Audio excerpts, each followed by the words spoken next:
Windshield wiper replacement. In your Isuzu D-Max, the wiper blades are hidden below the bonnet to improve the aerodynamics and the overall look of your vehicle. Although the wiper blades are hidden, there is a simple way to service or replace them. To replace the wiper blades, you need to put them into the service position.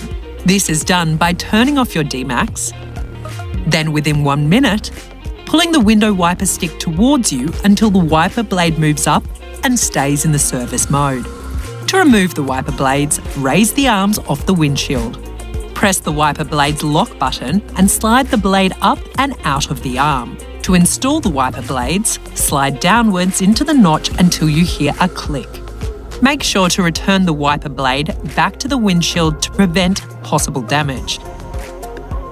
The wiper blade will return to its normal position when the car is turned back on and moved forward.